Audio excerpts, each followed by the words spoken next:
in Mark chapter 14, and verse 4 was kind of the one we're going to look at, but you can look at other parts because you're going to read it and you're going to go, hey, this says this. I know you're going to do that. So Matthew is 26, verse 8, and John is John 12, 4 and 5. Okay. So that lets you know one thing right off the top of your head, that this passage, if this story is found in all four Gospels, it must be really important to the early church, to each different community. And it also tells you when we start to read them, and you're going to go, hey, wait a second, this says da-da-da, this one says da-da-da. You're going to go, oh, that's a little different. Well, welcome to the Bible. And the other part of that is that we have to give ourselves this place that it is okay that the gospel writers use stories and had their own spins to them because they're writing to different communities and really and truly they're trying to get their points across about who this Jesus is, and they're getting it across to the people where they are. Same thing happens, preachers, well, actually, I have to be honest. I like the story, so I pulled this out. This isn't the lectionary passage for today. I did change it. I know, but I kind of kept it in line to where we are in the lectionary. It's right near the story. But I wanted to use this one on purpose just because I wanted to. And but that if anybody else was preaching this somewhere else in some different location, the pastor would be taking the story and trying to apply the gospel message to her community or his community, just like I'm doing. And so we have to keep that in mind as well. So here we go. Luke 7, 36 through 50. One of the Pharisees asked Jesus to eat with him, and he went into the Pharisee's house and took his place at the table. And a woman in the city who was a sinner, having learned that he was eating in the Pharisee's house, brought an alabaster jar of ointment. She stood behind him at his feet, weeping, and began to bathe his feet with her tears and to dry them with her hair. Then she continued kissing his feet and anointing them with the ointment. Now when the Pharisee who had invited him saw it, he said to himself, if this man were a prophet, he would have known who and what kind of woman this is and who is touching him, that she is a sinner. Jesus spoke up and said to him, Simon, I have something to say to you. Teacher, he replied, speak. A certain creditor had two debtors. One owed 5,000 denarii and the other 50. When they could not pay, he canceled the debts for both of them. Now which of them will love him more? And Simon answered, I suppose the one for whom he had canceled the greater debt. And Jesus said to him, you have judged rightly. Then turning toward the woman, he said to Simon, do you see this woman? I entered your house, and you gave me no water for my feet, but she bathed my feet with her tears and dried them with her hair. You gave me no kiss, but from the time I came in, she has not stopped kissing my feet. You did not anoint my head with oil, but she has anointed my feet with ointment. Therefore I tell you, her sins, which were many, have been forgiven. Hence she has shown great love. But the one to whom little is forgiven loves little. Then he said to her, your sins are forgiven. But those who were at the table with him began to say amongst themselves, who is this who even forgives sins? And he said to the woman, your faith has saved you. Go in peace. Familiar? Okay. Good. Okay, so we have this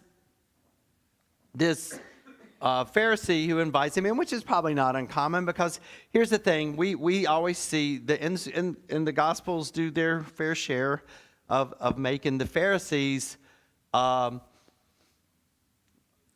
the antagonists of the stories with Jesus, but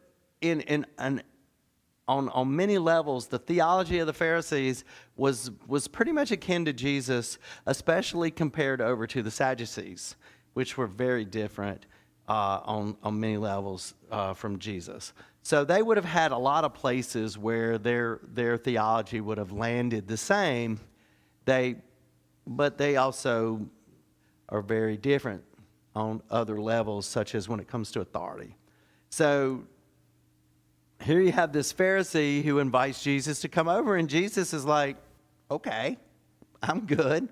Not uncommon for Jesus to go eat at somebody's house. And so he reclines there, or he goes and he hangs out and does what he takes his place. You have a guest, this is your seat. When I go visit people at their house and they go, come on in and sit down, I always say, no, I don't want to be taking somebody's regular seat, just where is it okay to sit? I don't want to come in and go, hey, that's my seat. Oh, okay, gotcha. That's where the dog sits. Trust me, run into that before. So he's doing what he's supposed to do. So this woman crashes the party, and she's a sinner. And so typically, most of the people who've read this over the years decide and have figured that she is there you go. And then you have to figure out when you're having a sermon with families and their kids, how you get through this story in the sermon without saying the word prostitute 15, 20 times. So when they get home with their 8-year-old or 10-year-old, they go, hey, Dad, what's a prostitute? That's some of those things you have to think about as a minister these days. Because you were like going, oh, yeah, that's a great thing to put on parents. So here's this woman, and she comes in, and she totally shows him this hospitality and over against the Pharisee, and we see how that plays out.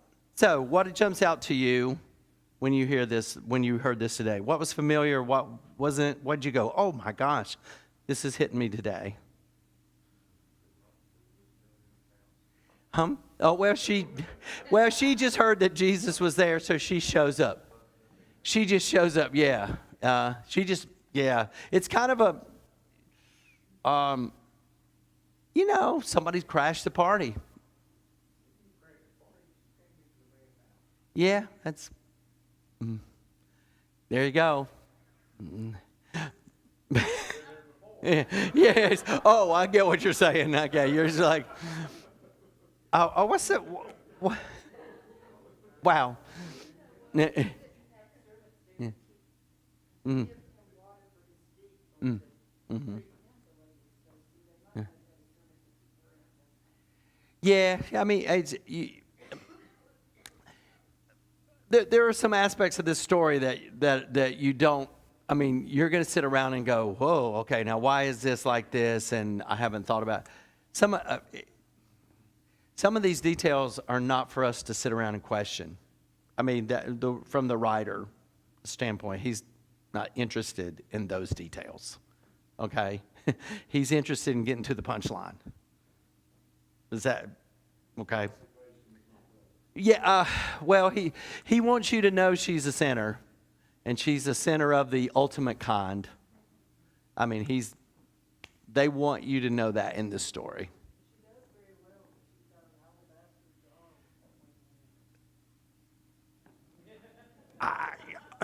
Wow. I don't really want to go down this road. Yes. I did not. Yeah, no. I know. Yeah, I didn't want to get into the profitability of sin, I guess more sins are more lucrative than other. I don't know.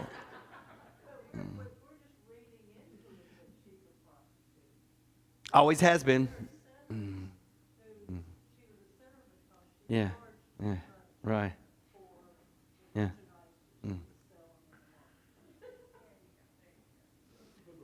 Never says. It never says. It never says, but I guarantee you throughout history, that's where we've placed her. Yeah. And it works with the story that I'm using today. Mm-hmm.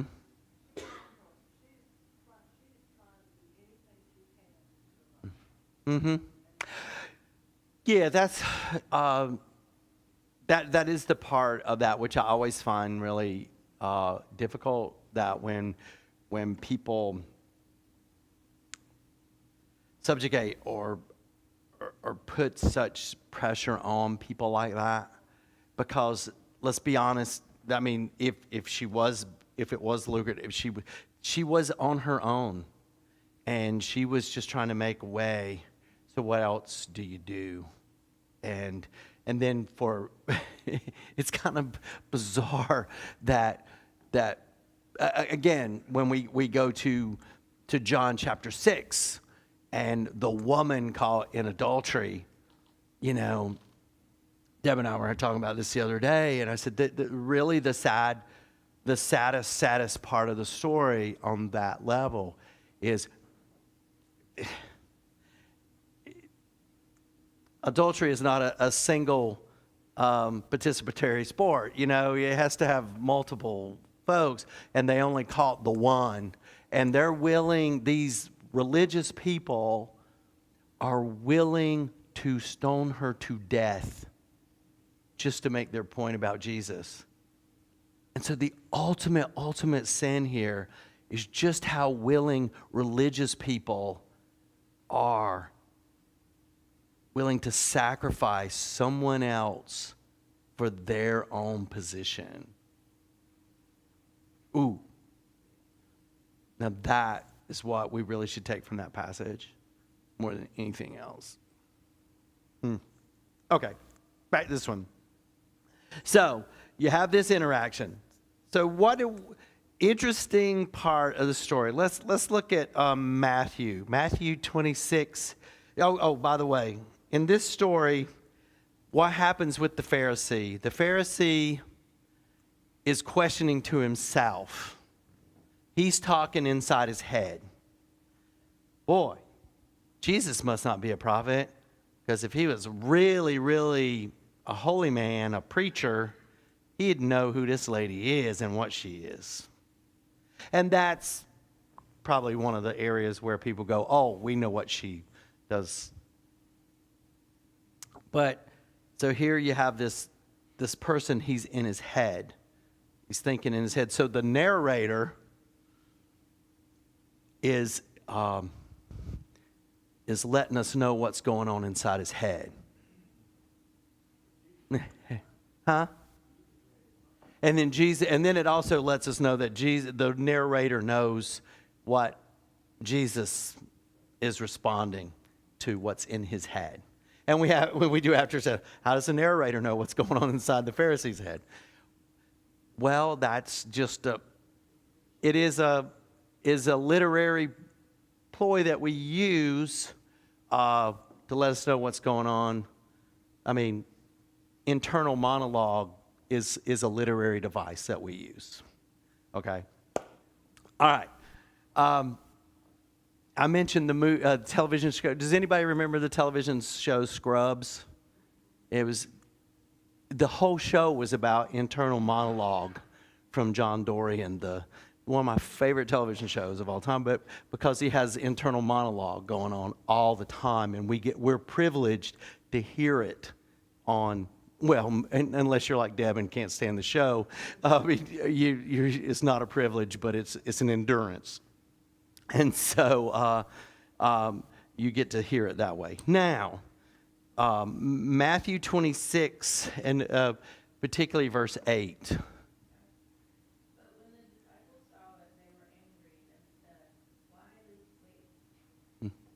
Yeah. So in Matthew's gospel, it's not the Pharisee. As a matter of fact, Simon's not a Pharisee in Matthew's gospel. It says he calls him Simon the leper.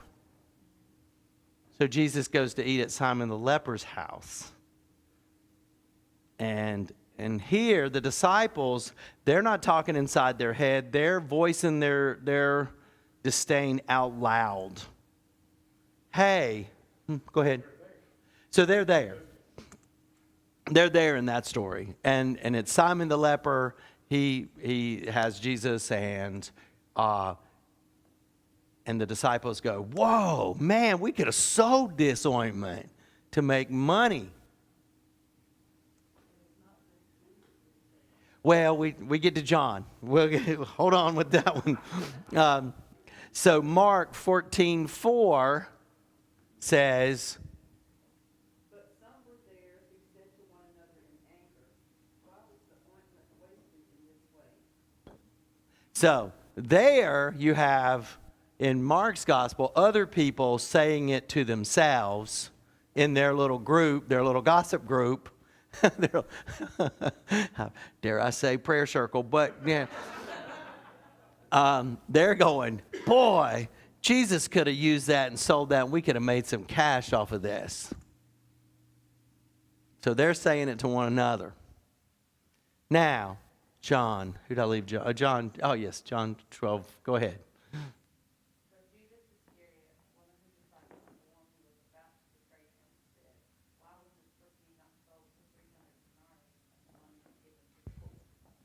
So Judas already, he knows how much resale value is on, on eBay. And so he's like, put this out there and we could give it to the poor.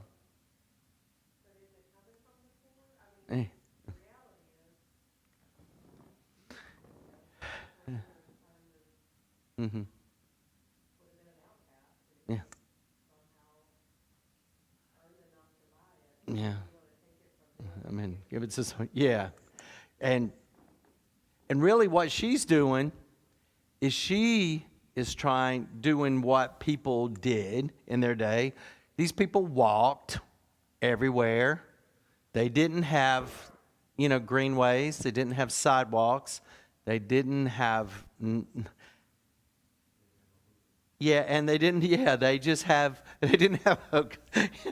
have these sandals and their feet are dirty, grimy. There ain't no telling what's on them after they've walked everywhere. And so here she is doing what you're supposed to do, wash their feet of your guest. And she's doing it with her hair and with the ointment and kissing his feet and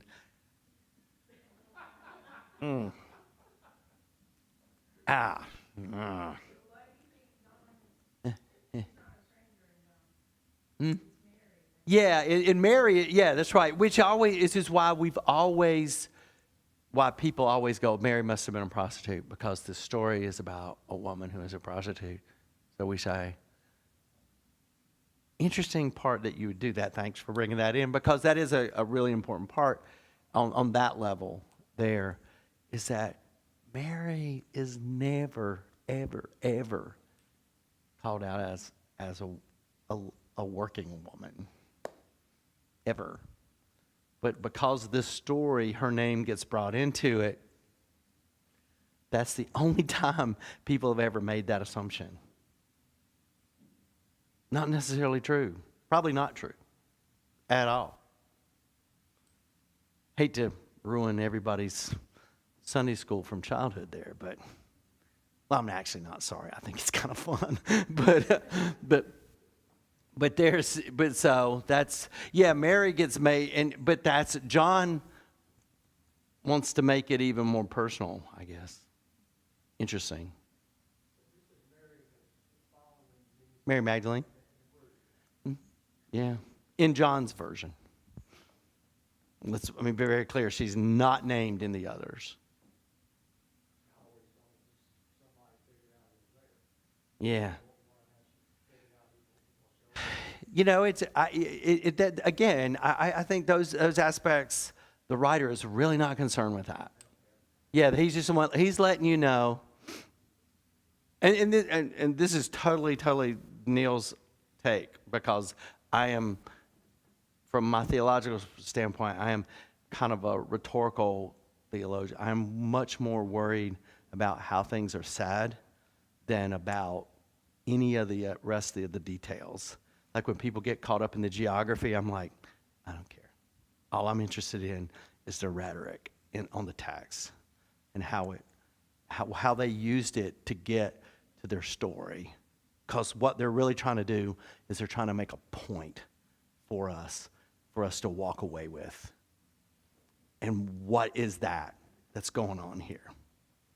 For Luke's version, let me keep up with my time. For Luke's version, he's had this Pharisee. Now the others call him Simon the leper. So there's this Simon person, apparently, who in this story is a Pharisee, which Luke has not a lot of good space for the elite people versus the poor Gentiles. And all throughout his stories, even like the Sermon on the Plain, like in Matthew's Gospel, Sermon on the Mount, Jesus says, woe are the poor in spirit, or blessed are the poor in spirit, sorry. Blessed are the poor in spirit. In Luke's Gospel, he just says, blessed are the poor, period. He's not interested in the in-spirit stuff. He's just saying, blessed are the poor. So Luke has a definite agenda that he is always going to look out for the lesser than compared to the upper echelon or the elite or the haves, yeah. Oh, yeah, yeah, yeah. Yeah, and doesn't follow through with everything that entails, right? That's like inviting him to dinner, but like, could you bring your own forks and spoons when you come? And yeah, and by the way, would you bring the wine and the napkins, and the dishwashing detergent, I mean, and so he does invite him, but yet then this definite setup in the story that you invited me, but you didn't come through with everything that you're supposed to be doing. Yeah. Mm. Yeah. Yeah. Yeah.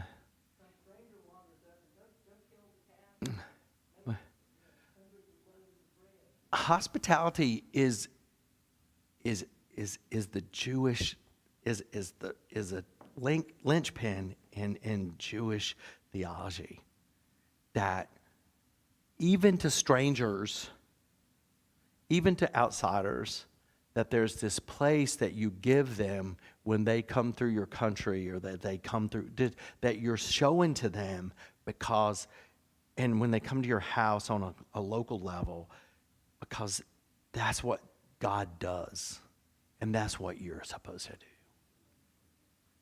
And here you have this person who is a total outsider, doesn't even belong here, crashes the party, and goes, pours out all this stuff, won't stop kissing his feet, and he even tells you, hey, that's how they greeted each other, with kiss and stuff. Not my thing, but hey, I'm a mountain guy. I'm doing good enough to hug or shake hands. It's like, but he's like, she won't stop, and then he tells the parable. And that's another part of this story for Luke.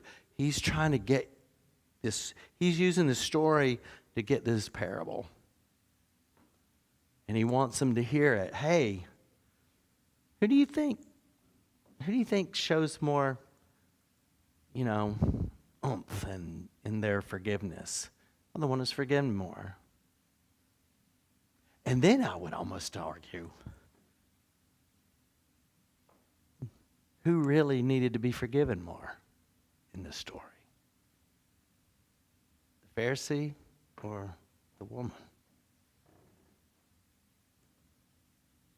Interesting. I know. Yeah, I know. Yeah. So, now, what do we do with this story? What's this story mean for us? And let's just stick to the Luke passage. We could branch out. Before we jump there, right quick. Interesting to note.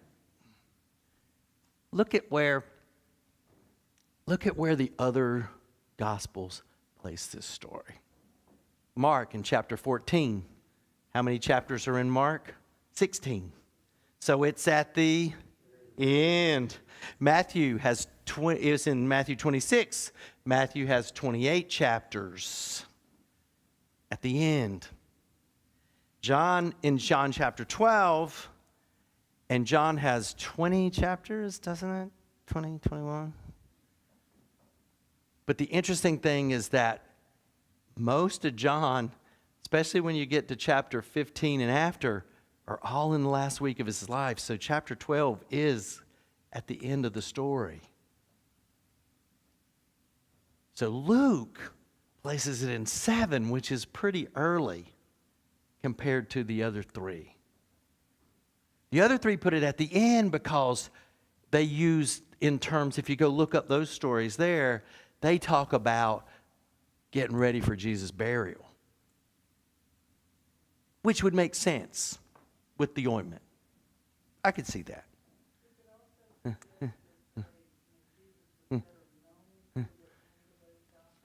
Could be. Could be. Yeah. Early. Yeah. I think too, I mean, that's definitely who he was well known at that point. And this notion of burial comes up. So I think they really, really are leaning on those parts. But not Luke. Luke puts it much earlier. Wonder why he did that. I don't know. Other than he puts, if you look at the stories around it, he's dealing with outsiders there too. Interesting. So I think that's also a thing, one of those other places where writers make their decisions on where they're putting things based on what they're trying to get to with their story of the gospel. Interesting. Interesting stuff. Fascinating. So, what do we do with this story for us? What does this story tell us about who we are as a people of faith, as a church? I think it means that we have to have humility, and that we're not, just because we believe in Jesus and that it was forgiven, it doesn't put us above or better than other people.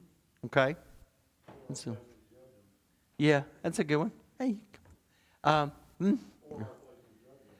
Yeah, okay. Yeah, but we're good at that. I mean, we do. We are. I mean, yeah. Jesus spends a lot of time. I mean, you know, the times that Jesus gets the most irritable are the times that he is confronting religious people.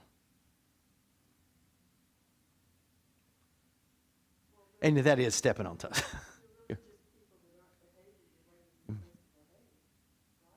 Yeah.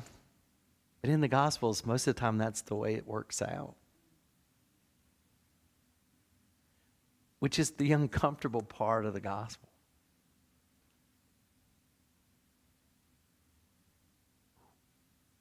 Eerie silence. But yeah, but that is the point of who Jesus is confronting here, the Pharisee. And it's easy for us sometimes to pit ourselves over against the Pharisees because of the way the Gospels are written. Yeah, we're not them. Maybe. What else does this story tell us? Okay, humility. We don't get to go around and don't be so judgy.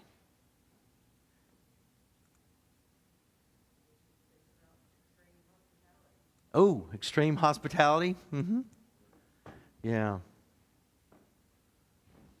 Okay.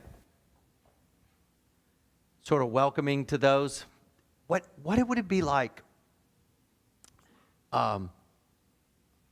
to have this notion of people feeling like they have to storm this place to get in.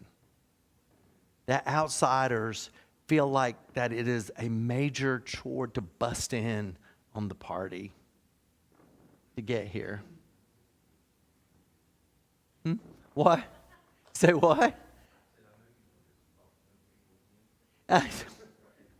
I'm not just talking about new people, but I'm just talking about one of my preaching professors, Richard Lisher, had this story about when he was a pastor in Missouri. He was Lutheran, so it would have been out there in the Midwest anyway. And he talked about there was this young woman in the town who would always break into the church after hours to come and pray. And she kept breaking in to come in and pray. And so he finally gave her a key. So here it's just a code, and Harrisburg knows the code. So it's not like they busting in or anything. But he gave her a key, but she still kept breaking in, even though she had a key. And his notion on was that because she always kind of felt like that's what she was doing in the church. She always felt like that she was an outsider and she had to break in because the church wasn't a place where she was welcome. What a terrifying story. So this notion of hospitality that welcomes people even though they're one of these ladies.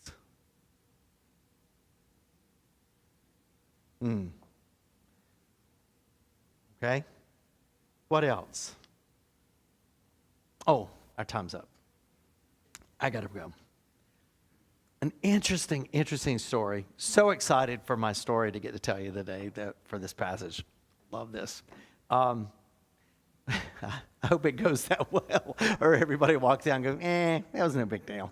But we'll get there. Let's let the gospel confront us in the ways that it confronts us, and the gospel to comfort us in the way it comforts us. Let's pray. Gracious God, we give thanks for texts like this that do show your amazing mercy and your amazing forgiveness. And for those who recognize that, how wonderful it is for them. May we hear this story and may it